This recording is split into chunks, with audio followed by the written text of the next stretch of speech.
어느 기독교 학교에 장학사님이 이제 방문을 하셔서 그 학교에서 기독교 교육이 제대로 잘 되고 있는지 이렇게 한번 보시게 되었습니다. 어느 정도 신앙교육이 잘 되어 있는가 교실을 돌면서 한 학생에게 이제 질문을 하게 됩니다. 여리고성은 누가 무너뜨렸지? 그러자 학생이 당황하면서 제가 안 그랬는데요 하고 대답을 하기 시작하는 겁니다. 신앙교육이 제대로 안 돼 있다는 것을 다시 확인하면서 다시 질문합니다. 천국에 가려면 어떻게 해야 되나요? 그때 한 학생이 손을 번쩍 듭니다. 이 장학사님이 이제 기대했던 것은 예수님을 구주로 믿고 믿음으로 천국에 갑니다. 이 대답을 기대했는데 그 학생이 이렇게 대답을 했습니다. 네, 먼저 죽어야 합니다. 예. 사랑하는 여러분, 여러분은 이 천국에 대해서 얼마나 소망을 갖고 계십니까? 또 이 땅에서의 삶 이후에 대해서 얼마나 잘 준비를 하고 계십니까? 우리도 혹시나 죽음으로만 그 이후에 하나님 나라가 될 것이라는 그 어떤 막연한 생각을 가지고 혹시 살아가고 있지는 않은지요? 오늘 말씀의 제목이 당신이 죽은 1분 후입니다. 여러분 한번 생각해 보시죠. 내가 만약 이 땅에서 삶을 마친다면 그 1분 후에 어떤 일이 일어나게 될까? 사실 이 당신이 죽은 1분 후라는 것은 책의 제목입니다. 어윈 루처라는 목사님께서 지으신 책인데요. 이 성경에서 말하는 천국과 지옥에 대해서 이야기하고 있습니다. 내가 만약 죽은 후 1분 뒤에 내가 예수님을 안고 있을 것인가? 아니면 뜨거운 지옥의 불에서 고통받고 있을 것인가? 나는 어떤 모습을 하고 있을 것인가에 대해서 도전하고 이 땅에서의 천국과 지옥을 준비해야 된다는 것을 설명한 책입니다. 오늘 본문 말씀은 부자와 나사로의 이야기죠. 우리가 굉장히 잘 아는 이야기입니다. 부자와 나사로가 있었습니다. 부자는 날마다 좋은 옷을 입고 그리고 사치스럽게 살았습니다. 거지는 어땠습니까? 상처투성이, 그래서 늘 구걸하며 살아갈 수밖에 없는 인생이었죠. 오늘 본문에도 이 거지 나사로는 부자의 그 대문 앞에서 부스러기, 주인의 상에서 떨어지는 부스러기로 연명하고 있었습니다. 주인에서 상에서 떨어지는 이 부스러기는 어떤 의미냐면 이 주인이 음식을 먹기 전에 그 빵으로 자신의 손을 닦았답니까? 손을 닦기 위한 음식, 빵이었던 거죠. 그것을 먹었던 겁니다. 개에게 던져졌던 그 음식을 이 거지가 나사로가 받아서 먹고 살았다라고 하는 거예요. 어느 날 그 둘이 모두 죽게 되었습니다. 거지는 어떻게 되었어요? 그는 죽어서 아브라함의 품에 안겼다라고 성경이 기록하게 되었고, 부자는 죽어서 지옥에 가게 되었습니다. 이 부자가 있는 지옥이 얼마나 고통스러운지 이 물 한 방울, 그것이 필요하다라고 요청을 합니다. 그러나 아브라함은 거절을 하죠. 그곳과 이곳 사이엔 큰 간격이 있어서 함께 할 수 없다라고 이야기를 합니다. 부자가 마지막으로 요청합니다. 아직 이 세상에는 내 형제 5명이 있으니까 나사로를 좀 보내주셔서 그들이 이 지옥으로 오지 않게끔 나사로로 하여금 복음을 전하게 해 주십시오. 그러자 아브라함이 다시 거절을 하죠. 이미 그곳에는 모세와 예언자들이 있다. 그들이 전하는 복음을 받아들이지 않는다면 아무리 죽은 자가 살아나서 가서 이야기를 한다 할지라도 믿지 않을 것이다 라고 이야기합니다. 이것이 오늘 이 본문의 내용입니다. 여러분, 우리는 이 말씀, 예수님께서 도대체 어떤 의미를 가지고 이 말씀을 하셨을까? 그 깊은 예수님의 뜻을 알기 이전에 이 비유, 이 이야기는 도대체 예수님이 누구에게 하신 이야기인가? 또 어떤 의미로 하신 것인가를 알아야 할 것입니다. 만약 예수님의 그 의도를 우리가 이해를 한다면 오늘날 우리에게 주시는 예수님의 그 메시지를 충분히 더 잘 이해할 수 있을 것입니다. 이 부자와 나사로가 나오는 이 누가복음 16장에 처음에 예수님께서 불의한 청지기에 대한 비유를 말씀해 주세요. 그리고 그 결론에 이렇게 말씀을 해 주십니다. 누가복음 16장 13절 말씀인데요. 우리 같이 한번 읽어보겠습니다. 시작. 한 종이 두 주인을 섬기지 못한다. 이 주인은 미워하고 저 주인을 사랑하든가 저 주인에게 헌신하고 이 주인은 무시하든가 할 것이다. 너희가 하나님과 재물을 동시에 섬길 수 없다. 여러분, 예수님의 이 마지막 말씀을 한번 보십시오. 너희가 하나님과 무엇을? 재물을 동시에 섬길 수 없다는 거예요. 이 말씀을 하신 뒤에 바로 이 뒤에 이어서 14절 말씀을 한번 보도록 하겠습니다. 14절 말씀 같이 한번 읽겠습니다. 시작.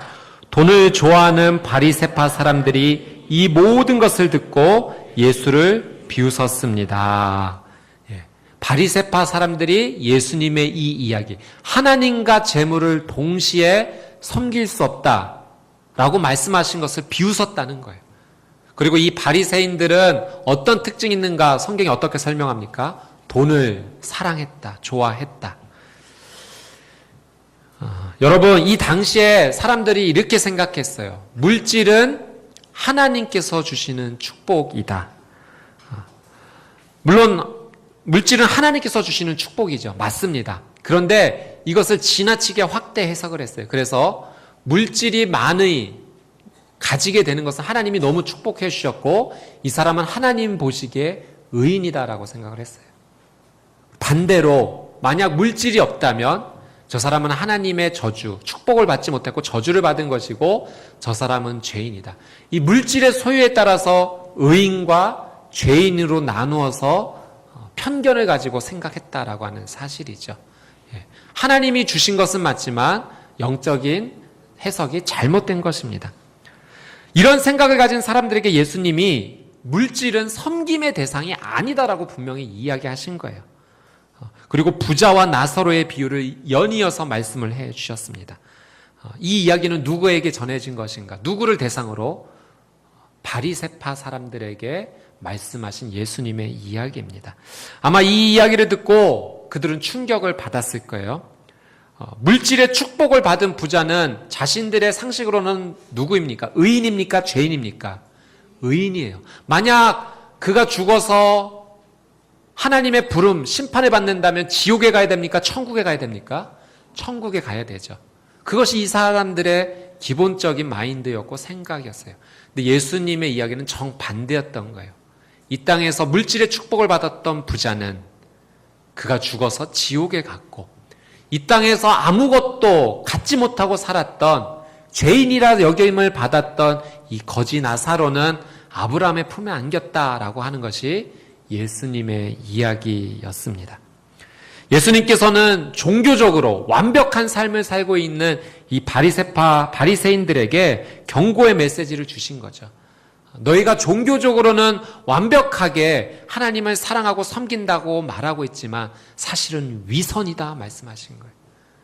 하나님과 재물을 동시에 섬길 수는 없는 법이다. 너희가 하나님을 사랑한다 말하지만 하나님보다 물질을 더 중히 여기고 귀하게 여기고 있는 것 아닌가? 그 위선의 태도를 버리지 않는다면 하나님 나라를 경험하지 못할 것이다.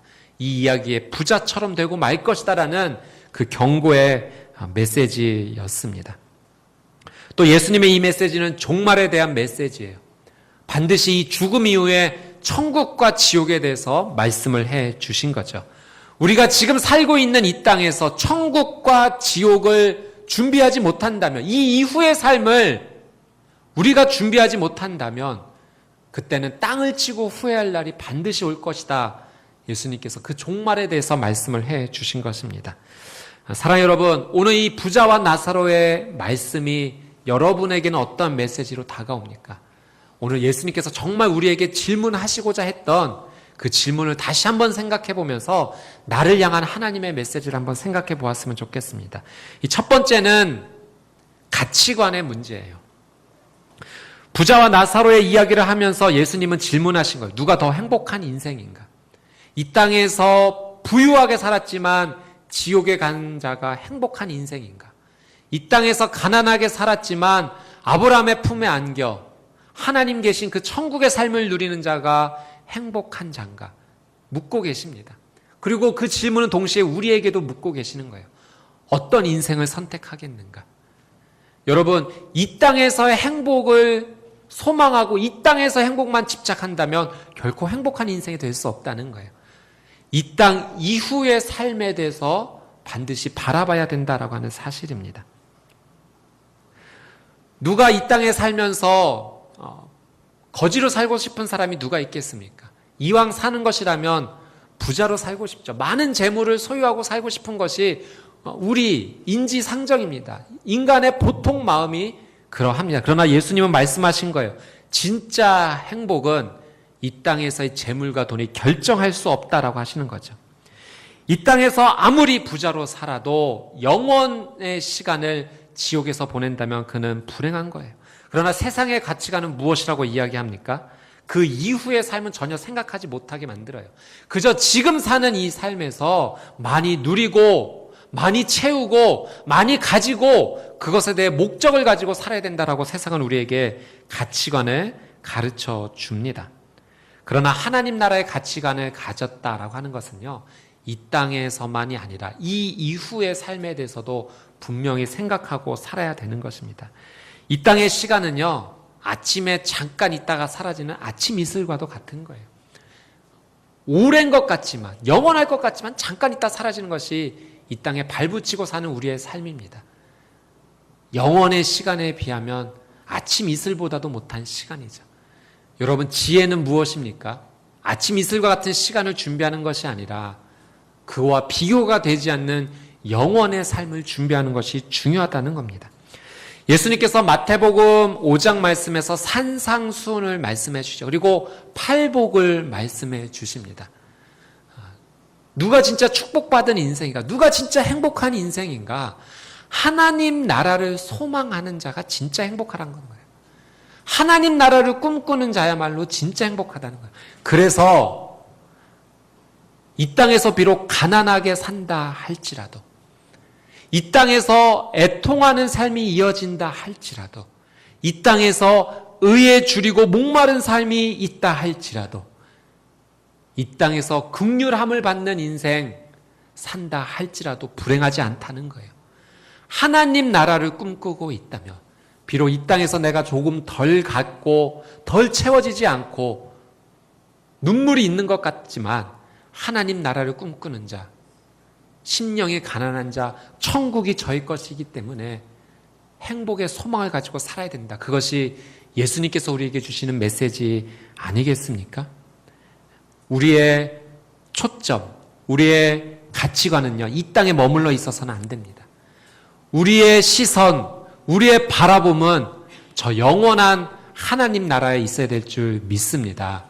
오늘 이 말씀 통해서 다시 한번 우리의 가치관을 땅에 고정시키는 것이 아니라 하나님 나라에 초점을 두는 삶으로 나가시게 되기를 주님의 이름으로 축복합니다. 아멘. 두 번째, 예수님께서는 지옥에 대해서 분명히 말씀하세요. 예수님은 우리에게 지옥이 분명히 있다라고 말씀하시는 거죠. 어떤 사람은 이렇게 이야기합니다. 지옥이 있을 리가 없다.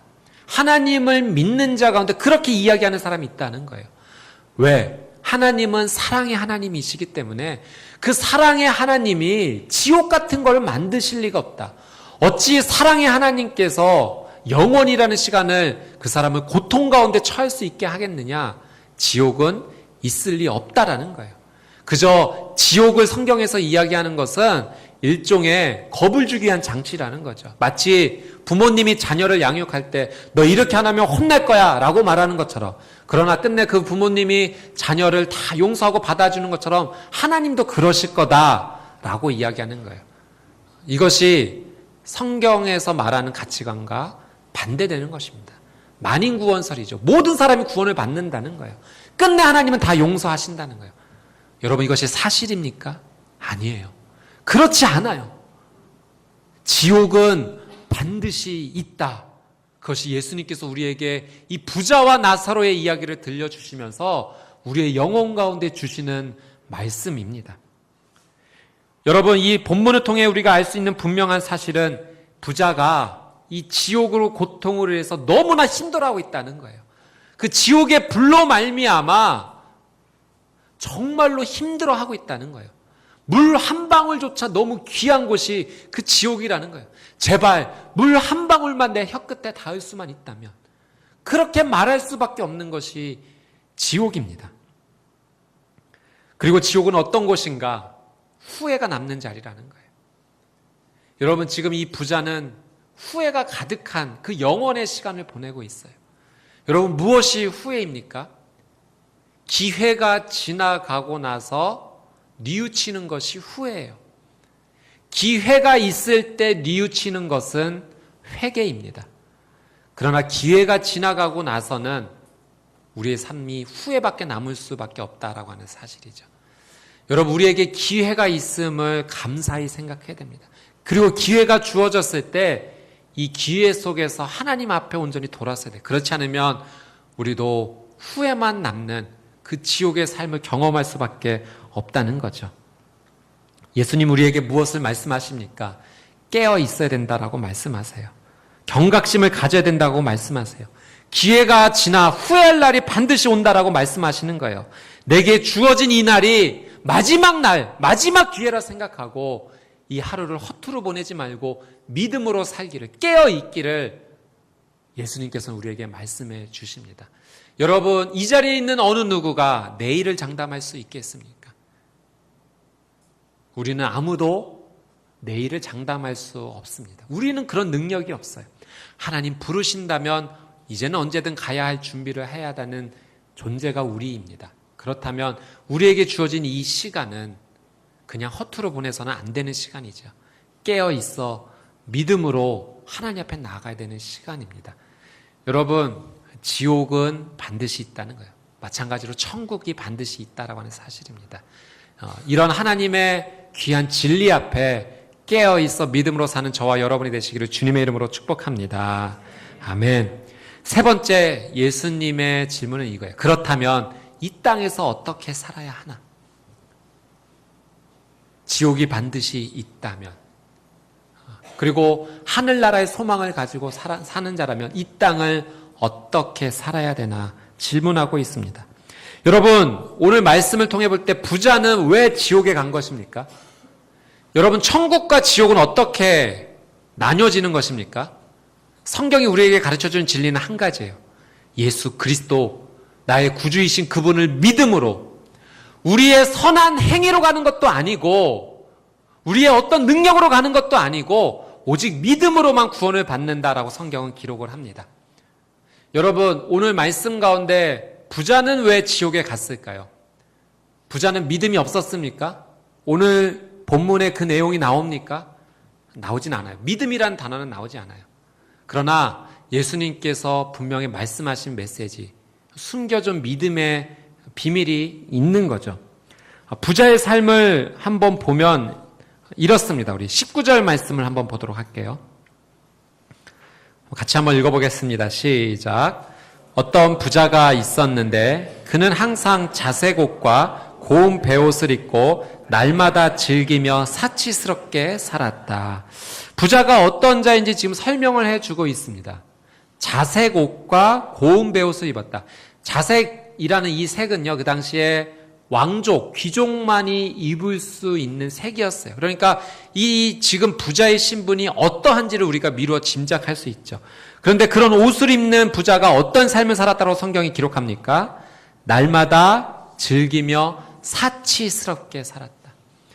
여러분, 이 사치스럽게 한번 밑줄을 그어보세요. 사치스러운 인생을 부자가 보냈다는 거예요. 사치하는 인생, 낭비하는 인생입니다. 시간을 낭비하고 물질을 낭비하고 쾌락을 추구하는 소모적 인생을 사는 것이 사치하는 인생입니다. 하나님의 입장에서 볼 때 사치한다는 것은요, 하나님의 것을 도둑질하는 것입니다. 여러분, 하나님께서 우리에게 물질을 허락해 주실 때 우리를 축복하시면서 그냥 단지 물질만 주시는 것이 아니에요.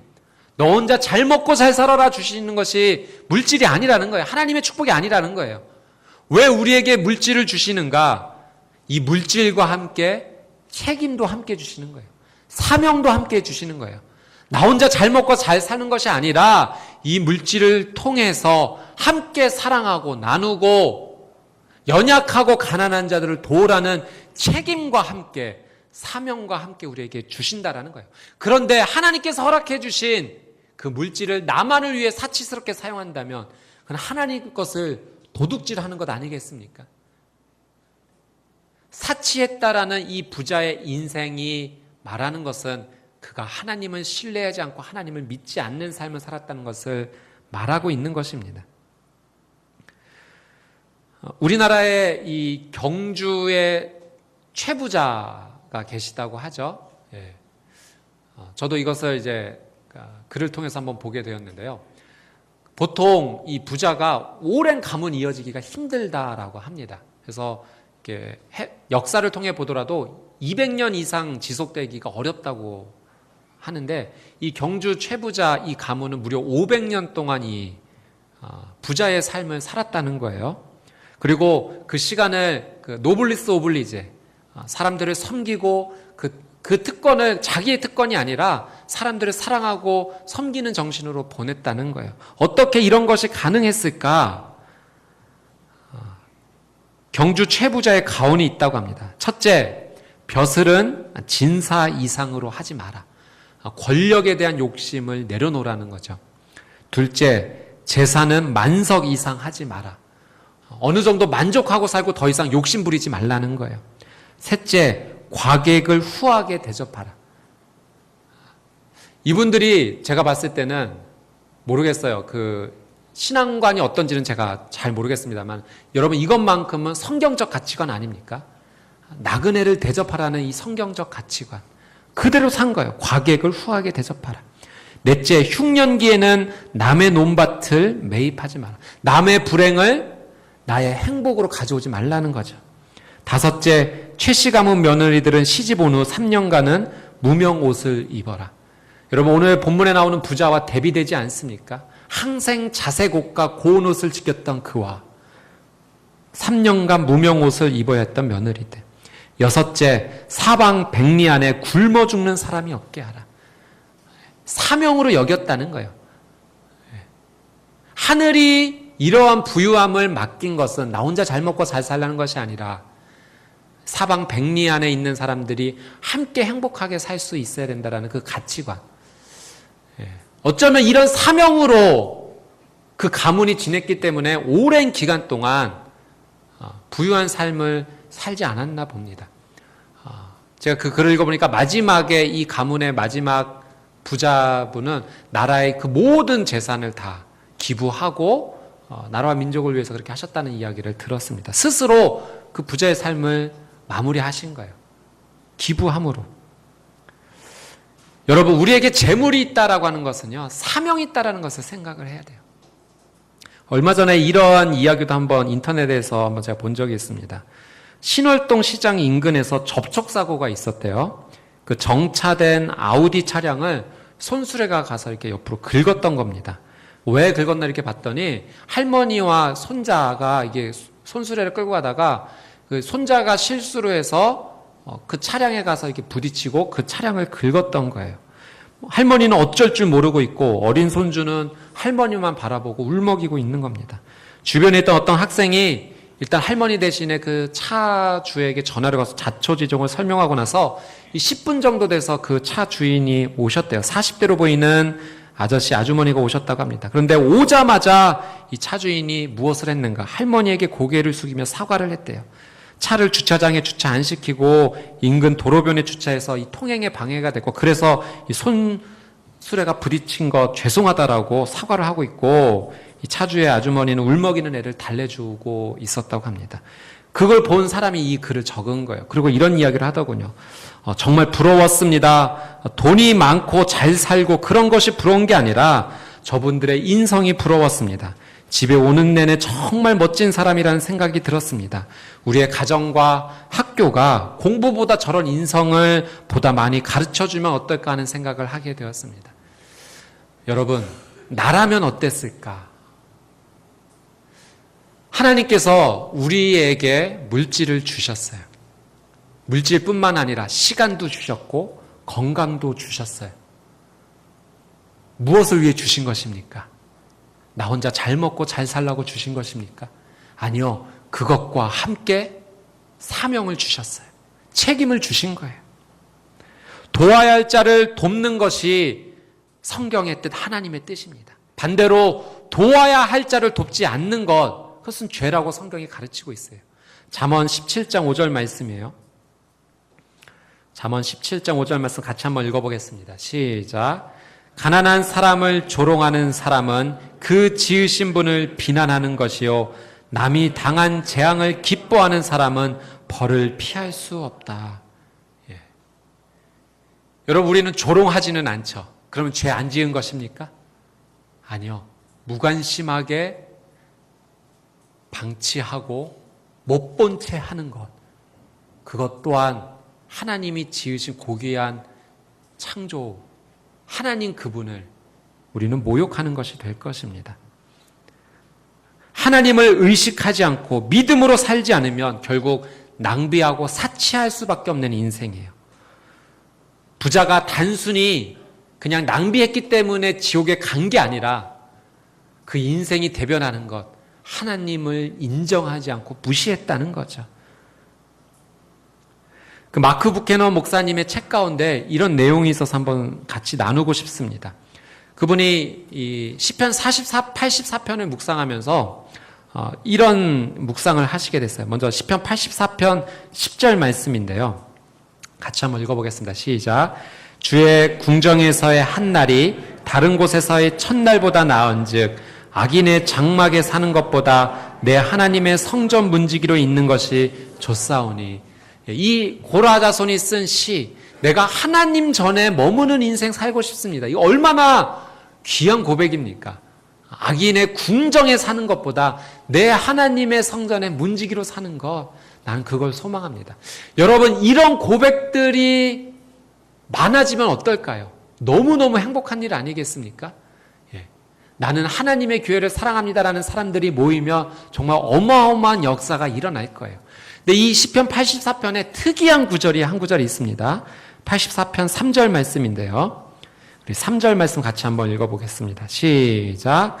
나의 왕, 나의 하나님, 만군의 여호와여, 주의 제단에서 참새도 제 집을 얻고 제비도 새끼둘 보금자리를 얻었나이다. 아멘. 여러분, 이 말씀 보십시오.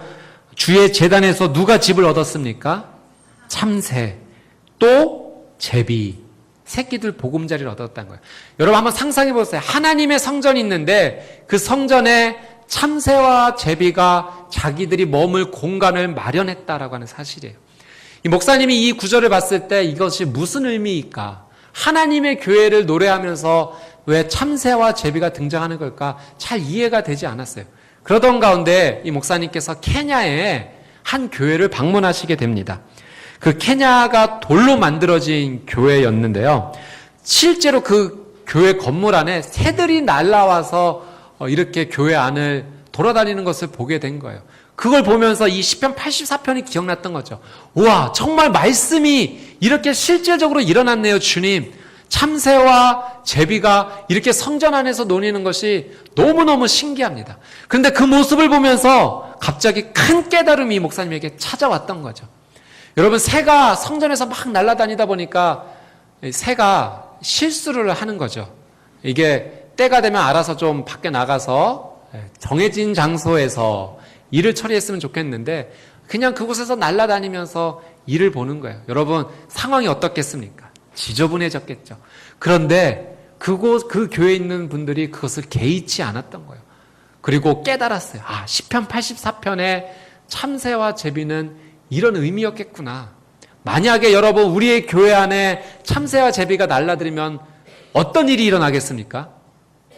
난리가 나겠죠. 빨리 이거 쫓아내라고 우리가 힘을 합쳐서 새들을 몰아낼 것입니다. 만약 우리의 힘으로 하지 못한다면 어떻게 할까요? 예. 특별 업체를 불러야 돼요. 예. 그래서 이것 좀 쫓아내 주십시오 해야 되는 겁니다. 우리는 그래요.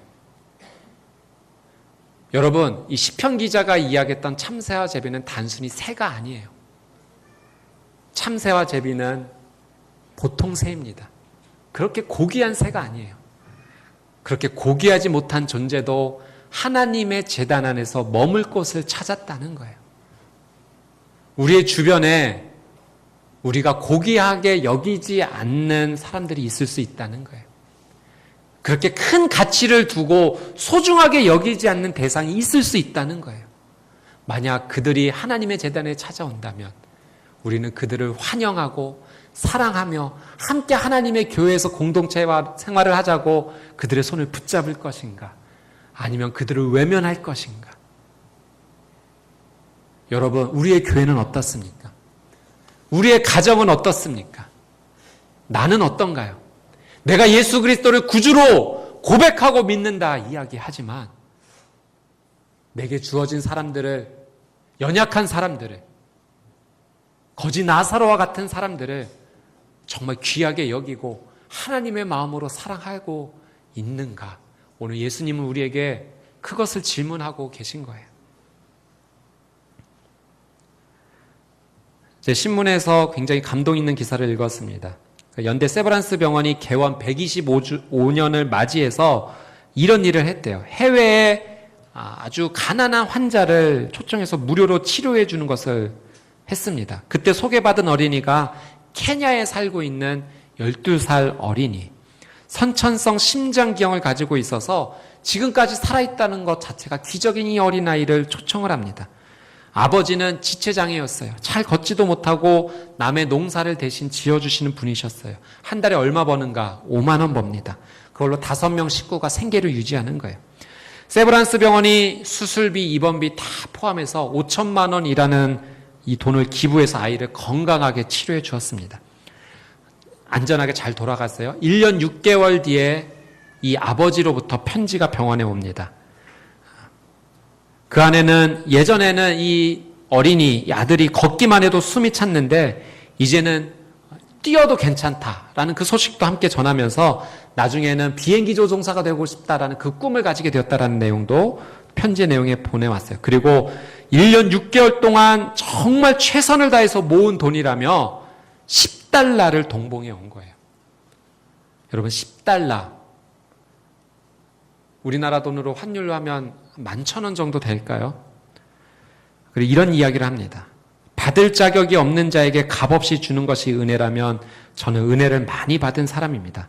갚을 수 없는 은혜지만 제가 할 수 있는 최선을 다해 저도 기부합니다. 여러분, 1년 6개월을 정말 최선을 다해 모을 수 있는 돈이 10달러였어요. 그것도 온 마음과 뜻과 힘을 다해서. 근데 그것을 보내온 겁니다. 여러분, 이것이 하나님 나라가 이 땅에서 이루어지는 삶이 아니겠습니까? 내가 가지고 있는 재능과 돈을, 대가를 바라지 않고 한 영혼을 구하는데 흘려보내겠다는 거예요.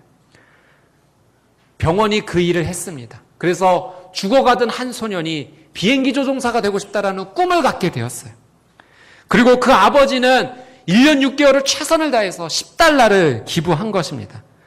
여러분, 그 10달러가 굉장히 작은 돈이지만 그것이 또다시 하나님 나라를 세워가는데 귀하게 흘러가지 않겠습니까? 이 다음 이야기가 또 궁금해지는 거예요. 여러분, 과연 이 소년은 어떻게 자라날까? 여러분, 그 하나님 나라가 너무 기대가 되지 않습니까? 그 소년이 정말 꿈꾸던 비행기 조종사가 되어서 어떤 하나님 나라를 이루고 살지, 이것이 하나님 나라는 작은 씨앗을 심는 것과 같은 것이 아니겠습니까? 여러분, 이 이야기만 들어도 우리는 충분히 부자입니다. 우리는 1년 6개월을 정말 정성을 다해 모으면 10달러 이상은 모을 수 있는 사람들입니다. 우리는 충분히 부자입니다. 우리는 충분히 사명을 받은 자들입니다. 여러분, 이 땅을 어떻게 살아가야 되겠습니까? 여러분, 예수님의 예화 이야기 가운데 유일하게 이름이 등장하는 본문이 바로 오늘 본문이에요. 나사로. 그는 어떻게 구원받은 인생입니까? 나사로는 하나님은 나의 도움이라는 뜻이에요. 그 이름으로 예수님은 이 사람의 믿음에 대해서 말씀해 주신 거예요. 하나님은 나의 도움. 비록 내가 피부병을 앓고 있고 구걸하는 인생이지만 하나님은 이 나의 도움이라는 그 진실한 고백을 살았던 한 인생. 그가 하나님 나라에 들어가게 됐습니다. 오늘 우리가 이 땅을 살아가야 되는 것, 이 나사로의 이름처럼 살아가야 되지 않겠습니까? 충분히 사명을 받은 자로서, 충분히 책임이 있는 자로서, 여러분, 내 능력 이상을 살라는 것이 아니에요. 내게 주어진 하나님께서 허락하신 그 귀한 은혜 가운데 일부를 나누며 복음을 전하며 살 때, 그것이 하나님께서 이 땅을 살아가는 우리에게 원하시는 모습입니다. 사랑하는 여러분, 마지막으로 예수님께서 우리에게 주시는 메시지는 그래서 전도해야 된다는 거예요. 본문에서 부자가 요청을 하죠. 그렇다면 이 불행은 나 혼자만으로 충분합니다. 지금 나사로 한 번만 보내주셔서 우리 5 형제들에게 하나님을 믿고 신실하게 사는 삶을 알려주십시오. 복음을 전해주십시오. 그런데 아브라함이 거절해요. 이미 그 땅에는 모세와 예언자가 보내졌다. 그들의 복음을 듣지 않는다면 아무리 죽은 자가 살아나서 이야기한다 하더라도 믿지 않을 것이다. 여러분, 믿음은요, 기적을 체험한다고 해서 생기는 것이 믿음이 아닙니다. 어떤 놀라운 일을 보았다고 해서 믿어지는 것이 아니라는 거예요. 믿음이 생긴다는 게 아니라는 거예요. 예수님도 그런 말씀을 하셨죠. 마태복음 12장 39절 같이 한번 읽어볼까요? 마태복음 12장 39절 시작. 예수께서 대답하셨습니다. 악하고 음란한 세대가 표적을 구하지만 예언자 요나의 표적밖에는 보여줄 것이 없다. 아멘. 여러분, 이 세상은요, 기적을 보여달라고 이야기해요. 5,000명이 먹고도 12광주리가 남는 기적을 또 보여주십시오. 죽은 자가 살아나는 기적 또 보여주십시오. 그러면 믿겠습니다. 여러분, 믿던가요? 아니요. 안 믿어요. 기적 때문에 믿는 거 아닌 거예요. 예수님은 한 가지만 말씀하실 수 있다고 했어요. 요나의 표적, 요나의 기적. 그것이 무엇입니까? 요나가 물고기 뱃속에 들어가서 3일간을 있다가 하나님 은혜로 다시 나오게 되었죠. 그것은 예수님의 십자가 죽음과 부활을 의미하는 겁니다. 오직 예수님께서 말씀하실 수 있는 것은 십자가, 부활밖에 없다라고 우리에게 가르쳐 주신 거예요. 기회가 있을 때 복음을 전해야 합니다. 기회가 있을 때 복음을 믿어야 합니다. 여러분, 하나님이 능력이 없으셔서 우리로 하여금 이 복음을 1대1로 전하라고 말씀하신 것입니까? 하나님은요, 지금 당장에 전 세계가 바라볼 수 있도록 온 하늘에 하나님의 능력을 보여주실 수 있으세요. 그러나 하나님은 그것을 통해서 복음이 전달되기를 원치 않으세요. 그러면 세상 사람들이 믿을까요? 안 믿어요. 기적 때문에 믿는 게 아니라는 거예요. 하나님을 향한 그 신실한 마음, 하나님께서 나를 이렇게 사랑하셨다는 것을 깨달을 때, 그분의 사랑을 만날 때 믿음이 생기는 거예요. 그래서 오늘 우리는 이 부자와 나사로의 예수님의 이야기를 들으면 우리에게 말씀하시는 예수님의 음성, 우리가 전해야 된다라고 말씀하시는 거죠. 우리의 가정 가운데 복음이 필요한 분이 계시지 않습니까? 우리의 가문 가운데, 또 내 이웃 가운데, 우리의 직장의 동료 가운데, 여러분, 내가 전하지 않으면 그는 영원히 복음을 소개받지 못할지도 몰라요.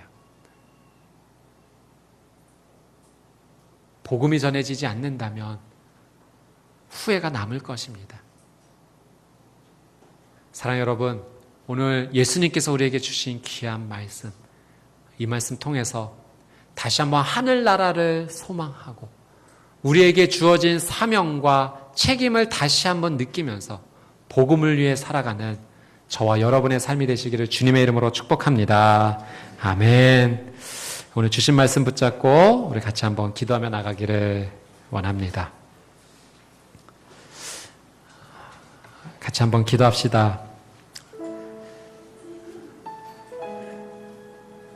오늘 말씀을 통해서 우리가 한 가지 분명히 붙잡을 수 있는 사실은 복음은 나를 통해서 시작돼야 된다라고 하는 사실이에요. 이미 내가 그 하나님의 은혜를 누리고 있다면 이 복음이 나에게서 끊어지면 안 됩니다. 흘러가야 돼요.